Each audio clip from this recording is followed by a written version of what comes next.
우리는 지금 요한복음을 강의하고 있습니다.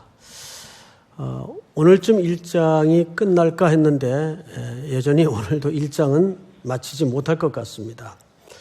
1장이 그만큼 중요하기에 꼼꼼하게 우리가 찾아볼 수밖에 없습니다. 오늘 본문 첫 절이 이튿날이라는 표현으로 시작을 하죠. 근데 여기에 아주 이상한 일정한 패턴 하나가 발견이 됩니다. 요한은 이상하게 날짜를 명시해 놔요. 근데 그 명시한 패턴이 굉장히 일정합니다. 자, 여기서 말하는 이튿날은 지난주 설교와 연관성이 있는데, 지난주는 이런 내용이었어요. 유대인들이 레위인과 제사장으로 구성된 종교 지도자들을 세례 요한에게 파견을 해요. 그래서 사실상 같은 질문이지만 네 가지 형태로 묻죠. 첫 번째 질문이 뭐였습니까? 너는 누구냐? 너는 누구냐? 엘리야냐? 아니면 그 선지자냐? 이렇게 네 번에 걸쳐 질문을 하지만 세례 요한은 딱히 뭐라고 정확한 대답을 꺼내놓지 않아요. 그리고 오늘 본문은 그 이튿날, 그러니까 그 사절단이 다녀간 다음 날이라는 뜻입니다. 근데 이튿날이라는 표현이 어디에 또 등장을 하는가 하면 35절 보시면 또 이튿날 요한이, 그리고 43절을 보시면 이튿날 예수께서. 자, 그런데 이 패턴은 사실상 예수님의 첫 사역의 첫 주간에 등장하는 한 주간의 이야기를 담아내고 있는 겁니다. 이 이튿날이 그 절정을 어디에 두고 있는 거 아니? 2장 1절에 사흘째 되던 날, 여기에 초점을 두고 있어요. 그래서 이 날수를 정확히 합쳐보면 전부 6일이 됩니다. 근데 이 6일의 모티브는 창조의 모티브예요. 여러분, 요한복음 1장 1절이 뭘로 시작이 됐죠? 태초로 시작을 해요. 근데 이 태초라는 말이 또 어디에 견줄 만한 표현이 등장을 합니다. 창세기 1장 1절입니다. 태초에. 근데 창세기 1장의 태초는 역시 창조가 6일 동안 진행이 됩니다. 근데 그 창조의 세계는 인간의 죄가 들어오고 이 질서가 무너지면서 병들고 부패하고 사망 아래 놓이게 되죠. 그래서 세상은 원래의 질서를 잃어버리고 뒤죽박죽 돌아가는 세상이 되고 말았습니다. 혼란에 빠졌죠. 인류는 길을 잃고 도탄과 죄악과 절망에 놓이게 됐습니다. 그럼 오늘 요한복음 1장은 뭘 얘기하고 싶은 걸까요? 그랬던 세상을 다시 창조하시고 고치시기 위해서 예수 그리스도께서 말씀이 육신이 되어 오셨다는 말을 그렇게 하고 싶은 겁니다. 그래서 이 창세기 1장 오늘 본문서부터의 의도적 요한의 힌트는 이것이 6일을 걸쳐 가나 혼인잔치의 절정을 향해서 가고 있다는 걸 암시하면서 동시에 새로운 창조의 작업이 진행되고 있다는 것을 또한 담아내고 싶었던 거죠. 그런 관점에서 오늘 본문을 놓치지 않았으면 좋겠습니다. 자, 그러면 오늘 29절 첫 절을 좀 볼까요? 이튿날 요한이 예수께서 자기에게 나오심을 보고 이르되 보라 세상 죄를 지고 가는 하나님의 어린 양이로다. 자, 앞을 좀 봐주시기 바랍니다. 아주 중요한 자기에게로 다가오시는 예수님에 대한 정체성을 아주 명징스럽게 잘 정의한 이보다 더한 정의는 있을 수 없습니다. 보라, 세상 죄를 지고 가는 하나님의 어린 양이로다. 여러분, 그냥 늘 흔히 듣는 표현 같지만 이 표현을 조금 끊어서 이게 얼마나 중요한 표현인가를 한번 확인하십시다. 우선 맨 끝에 하나님의 어린 양은 어떤 양을 가리키는 걸까?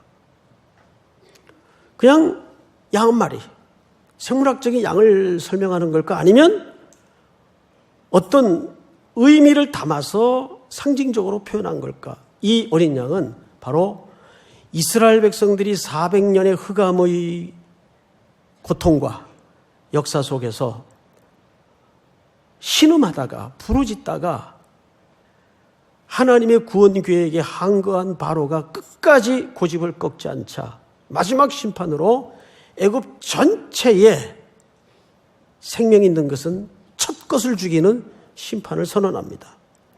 첫 것을 죽였다는 것은 사실상 만물은 기력의 시작이기 때문에 전부를 심판했다는 의미이기도 하죠. 거기에 히브리 노예들도 포함되어 있어요. 이들에게만은 하나님의 택한 백성이기에 조건을 하나 걸었습니다. 오늘 밤에 애굽 전역에 장자의 애곡의 소리가 들릴 텐데 너희 가정에만은 어린 양을 잡아서, 바로 여기서 말하는 그 양입니다. 어린 양을 잡아서 흘린 피를 문설주에다가 바르면 죽음의 심판이 히브리 노예들의 가정만은 그냥 지나가게 될 것이다. 그래서 이날을 패스오버, 유월절의 기원으로 삼습니다.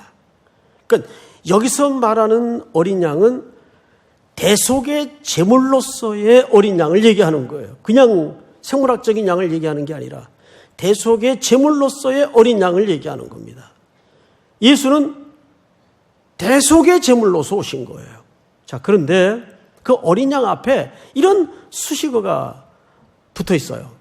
세상 죄를 지고 간다니까 뭐 양 어깨에 잔뜩 뭔가를 짊어지고 우리의 슬픔, 염려, 걱정, 근심을 대신 지시고 간다는 그런 의미가 아니에요. 여기 지고 간다는 말을 아이로라는 말을 써서 아이로. 이 아이로라는 말은 무슨 뜻인가 하면 앞에 있는 어떤 것을 제거하고 치워버린다 그 뜻이에요. 그러면 우리 모든 오고 오는 인류의 가장 저 궁극의 끝 문제점은 뭘까요? 죄의 문제입니다. 이 죄의 문제를 해결하기 위해서 인류는 수많은 종교들을 만들어냈고 지금도 그 종교 열광에 빠져서 혼돈에 혼돈을 거듭하고 미혹에 빠져 있죠. 여기가 길일까? 저기가 길일까? 이것이 진리일까? 저것이 진리일까? 자, 그런데 섬찟할 만큼의 역설적인 표현 하나가 이 요한복음 마무리 쯤 가서 기록되어 있어요. 여기 똑같은 표현을 담았어요.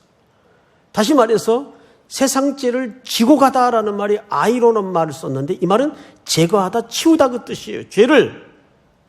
자, 그런데 요한복음 19장에 보면 자, 띄워주세요. 이날은 6월절의 준비일이요 때는 제6시라 빌라도가 유대인들에게 이르되 보라 너희 왕이라. 이 빌라도는 로마의 관료요. 바로 예수님의 생사 여탈권을 쥐고 있던 인물이에요. 근데 그마저도 예수님을 신문한 결과 죄 없다 판단을 했고 오히려 그의 입에서 그 유대인들이 끌고 와 고소하는 예수를 뭐라고 표현하고 있죠? 너희 왕이로다. 이 얼마나 역설입니까? 근데 그 다음 절 더 섬찟한 역설이 담아져 있어요. 우리 한번 같이 읽어볼까요? 시작. 그들이 소리 지르되 없이하소서 없지하소서 그를 십자가에 못 박게 하소서. 빌라도가 이르되 내가 너희 왕을 십자가에 못 박으랴. 대제사장들이 대답하되 가이사 외에는 우리에게 왕이 없나이다 하니. 오히려 유대인들은 예수를 고발하면서 가이사 누굽니까? 로마의 황제죠. 그 가이사 외에는 우리에게 왕이 없다. 그런데 빌라도는 다시 한번 내가 너희 왕을 십자가에 못 박으면 좋겠느냐? 이게 얼마나 아이러니입니까? 그런데 유대인들은 정작 진정한 왕을 놓고 뭐라고 소리치고 있는가 하면 그들이 소리 지르되 없이 하소서 없이 하소서. 여러분 이 없이 하소서라는 말이 무슨 뜻인가 하면 아이로라는 표현을 써요. 아이로. 저를 제거하여 주십시오. 저를 치워 주십시오. 그 말이에요. 정작 그들의 왕이신 예수는 그들의 죄를 해결하시고 죄를 제거하시고 죄를 치우시기 위해서 어린 양으로 오셨는데, 유대인들은 아니 인간은 무지해서 오히려 그 예수를 없이 하소서, 아이로 제거하소서, 치워주소서라고 소리치는 역사적 아이러니를 우린 여기서 섬뜩한 마음으로 확인하게 됩니다. 그게 우리의 실체예요. 우리 인간의 영적인 무지한 모습입니다. 이건 또 다른 사람이 아니라 우리 모두의 내면의 문제입니다. 이 인류예요. 이게 인간이에요. 자, 다시 오늘 본문으로 돌아가서 30절을 보죠. 1장 30절. 내가 전에 말하기를 내 뒤에 오는 사람이 있는데 나보다 앞선 것은 그가 나보다 먼저 계심이라 한 것이 이 사람을 가리킴이라. 즉 요한이 말했고 예수를 두고 한 얘기입니다. 그런데 여기 알다가도 모를 얘기 하나를 요한이 끄집어내죠. 내 뒤에 오는 사람이 있는데, 순수상 뒤에 오는 사람이란 말이에요. 그 사람이 나보다 앞선 것은 나보다 먼저 계심이라. 여러분, 예수님이 생물학적으로는 요한보다 앞설 수가 없죠. 몇 개월 늦게 났습니까? 6개월 늦게 났어요. 이미 마리아가 수태고지를 듣고 제일 먼저 찾아간 데가 요한이 어머니가 살던 산골짜기입니다. 엘리사벳. 그때 이미 요한은 복중에서 6개월째 되었던 때예요. 그러니까 예수님보다 6개월 먼저 이 땅에 난 사람이 요한입니다. 그리고 이 둘 사이는 사실상 친척이죠. 그런데 생물학적으로는 뒤에 왔지만 요한은 정확히 뭐라 그러죠? 나보다 먼저 계신 분이다. 이 말은 예수 그리스도의 하나님 되심을 선포하는 내용입니다. 그는 어린 양이면서 동시에 우리의 죄를 제거하러 이 땅에 오셨고 동시에 그는 하나님이시다, 그 뜻이에요. 자, 그리고 이제 31절을 한번 볼까요? 나도 그를 알지 못하였으나. 자, 이것 또한 말이 안 됩니다. 요한이 예수를 모를 수가 없죠. 그럼 여기서 나도 그를 알지 못했다 라는 말을 33절에도 써요. 다 같이 한번 읽어볼까요? 시작. 나도 그를 알지 못하였으나. 그만. 두 번에 걸쳐 나도 그를 알지 못했다라는 말을 씁니다. 무슨 뜻일까요? 이 말은 예수라는 존재에 대해서 인식이 없었다라는 말이 아니고, 예수라는 존재는 당연히 친척지간이니까 알 수밖에 없죠. 그러나 그가 메시아인지, 히브리 말로 하면 그리스도인지 긴가민가 했다, 그 말이에요. 근데 이제 그 예수를 증언하는 증인으로 지금 서 있어요. 이유가 뭘까요? 이렇게 설명합니다. 33절. 나도 그를 알지 못하였으나 나를 보내어 물로 세례를 베풀라 하신 그이가 나에게 말씀하시되 성령이 내려서 누구 위에든지 머무는 것을 보거든 그가 곧 성령으로 세례를 베푸는 이인 줄 알라 하셨기에 내가 보고 그가 하나님의 아들이심을 증언하였노라 하니라. 자, 이제 앞을 보십시다. 여기 우리가 좀 멈추어 서서 중요한 확인을 하고 지나가야 될 과제가 이 문장 속에 있습니다. 뭐냐 하면, 요한은 예수님이라는 존재를 알고 있었어요. 그런데 그가 그리스도인지 아닌지는 나중에 알았다, 그 말이에요. 그래서 이제 그분의 증언자가 되어 있는 겁니다. 증인이 되어 있는 겁니다. 그럼 무엇이 요한에게 이런 극적인 변화를 가져다 주었을까? 자, 두 가지 이유 때문입니다. 여기에서 두 가지 이유를 얘기해요. 우리 고린도전서 12장 3절을 띄워주세요. 그리고 다 같이 읽습니다. 시작. 그러므로 내가 너희에게 알리노니 하나님의 영으로 말하는 자는 누구든지 예수를 저주라 할지라 하지 아니하고 또 성령으로 아니하고는 누구든지 예수를 주시라 할 수 없느니라. 그러니까 예수 그리스도를 구주로 고백하게 되면, 뒤집어 얘기하면 이미 그 속에 성령님이 내주하고 계시다는 뜻입니다. 물론 이 내주가 충만하느냐 안 하느냐의 문제와는 또 다른 문제예요. 자, 또 하나, 두 번째 이유가 마태복음 16장을 띄워주세요. 한번 같이 읽습니다. 시작. 예수께서 대답하여 이르시되 바요나 시몬아 내가 복이 있도다. 이를 내게 알게 하니는 혈육이 아니요 하늘에 계신 내 아버지시니라. 그러니까 우리가 예수 그리스도를 구주로 깨닫고 믿고 그분을 증언할 수 있는 것은 두 가지 이유 때문입니다. 첫째는 하나님 아버지의 계시가 있어야 돼요. 이건 우리가 더듬어 찾는 작업도 안 돼요. 위로부터 계시가 임해야 돼요. 믿습니까? 말씀이라는 계시가 임해야 돼요. 그리고 그 계시를 성령님이 일일이 작업해서 우리 마음속에 믿음을 넣어주시고 생명을 넣어주시고 풀어주셔야 예수 그리스도를 구주로 메시아로 증언하고 고백할 수 있다는 얘기가 됩니다. 믿으십니까? 자, 오늘 본문을 다시 가서 보시면 33절이 그 얘기예요. 세례 요한이 그 얘기를 하는 겁니다. 33절, 나도 그를 알지 못하였으나 나를 보내어 물로 세례를 베풀라 하신 그 이가 나에게 말씀하시되, 하나님 아버지죠, 성령이 내려서 누구 위에든지 머무는 것을 보거든 그가 곧 성령으로 세례를 베푸는 이인 줄을 알라 하셨기에 내가 보고 그가 하나님의 아들이심을 증언하였노라 하니라. 믿습니까? 이 성령의 역사와 아버지의 계시.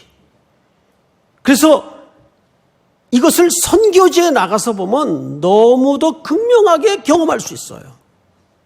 뭐 별 얘기 안 했는데 교회 나온 지 일주일밖에 안 되는 형제가 가서 외운 사형리 전한 것뿐인데 왜 이제야 왔냐는 듯이 통곡을 하고 눈물을 흘리고 예수를 구주로 영접하는 저 새까만 어린 청년들의 눈물을 어떻게 해석하시겠어요?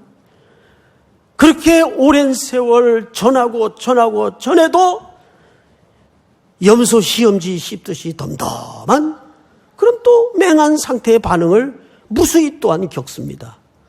이걸 무슨 논리적으로 설득이 되겠습니까? 말의 재능으로 설득이 되겠습니까? 전도란 선교란 그래서 우리의 지혜나 설득력으로 되는 것이 아니고 하나님이 하시는 일을 순종하여 경험하고 목도하는 것이 선교예요. 믿습니까? 그러니 우리가 복되다는 표현이 얼마나 적합한 표현인가. 여러분들은 그런 의미에서 복되도다. 믿습니까? 네? 자, 이제 다음 챕터로 넘어가서 35절, 이제 또 하루가 지나요. 이때는 3일째 되는 날이겠죠? 이튿날 요한이 자기 제자 중 두 사람과 함께 섰다가 예수께서 거느심을 보고 말하되 보라 하나님의 어린 양이로다. 자, 여러분 또 앞을 보세요. 하나님의 어린 양이라는 표현이 선언이 다시 등장을 합니다. 근데 이 선언은, 이 표현은 29절에 나타났던 표현과 조금 미세한 차이가 있어요. 29절은 전체 이스라엘을 향한 선언이었다면 35절의 선언은 요한의 제자들에게 요한이 설명한 선언이에요. 자, 그 차이가 왜 이렇게 중요하냐? 저로서는 중요합니다. 왜일까요? 대상은 천태만상으로 달라졌어도 메시지의 본질은 변했습니까? 안 변했습니까? 메시지의 본질은 똑같아요. 복음이라는 건 그런 거예요. 대상에 따라 달라지는 게 아니라 뭐 배우고 유식한 사람은 구원을 안 받아도 되는 사람들입니까? 아니에요.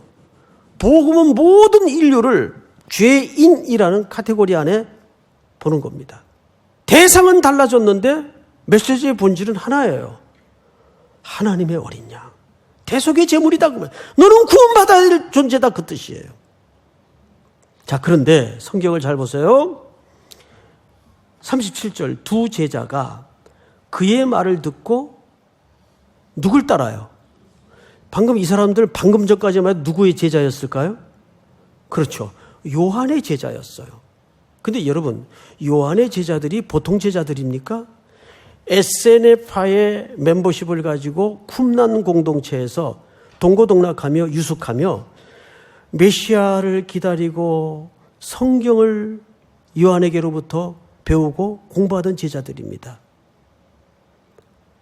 정말 거기에서 모든 생활을 함께 고생을 겪어가면서 오실 메시아를 기다리면서 꿈을 나누고 새로운 나라를 기대했던 제자들이에요.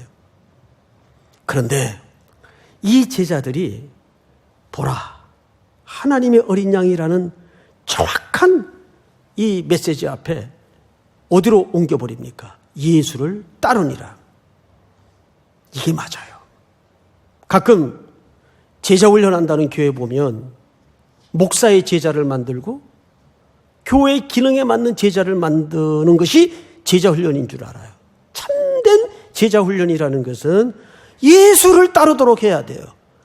조직을 따르게 하거나 사람에게 열광하고 사람에게 환호하는 그런 제자를 만들어서는 안 됩니다. 그건 제자 훈련이 아니에요. 사조직을 만드는 거지. 예수를 따르도록 해야 돼요.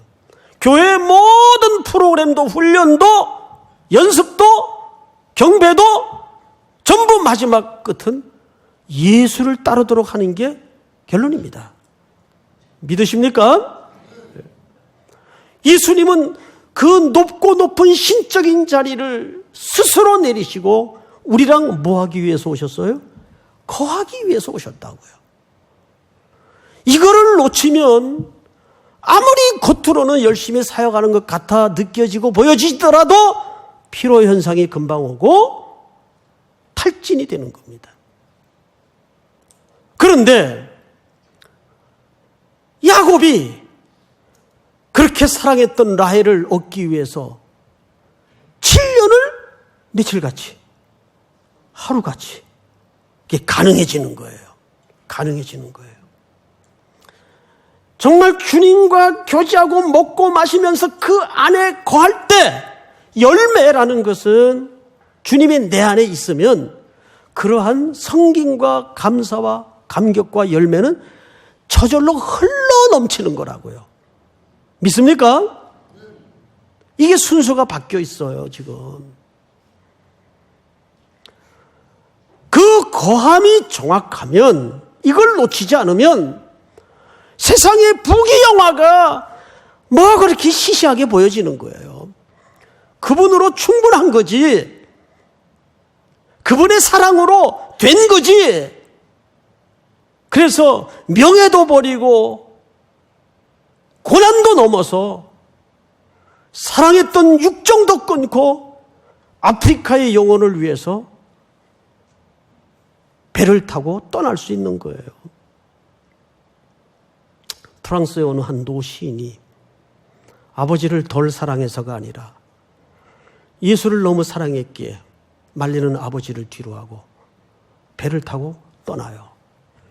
그때 그 시인이 지었던 시귀 하나가 예수 그는 누구인가?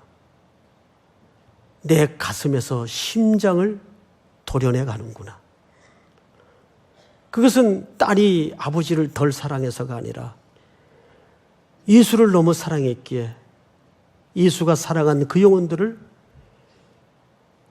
건져내기 위해서 아프리카로 떠나는 그 배를 뒤로 한 그 아버지의 절규죠. 그런 거예요. 사랑하는 성도 여러분, 사역 비전 소중한 겁니다. 그러나 그 소중함보다 더 중요한 것은 주님과 머무는 시간이 있는가, 거하는 시간이 있는가, 이 귀한 보석 같은 황홀한 시간을 여러분들이 일상에서 결코 놓치지 않는 은혜를 누리는 복된 존재가 될 수 있기를 주님의 이름으로 축원합니다.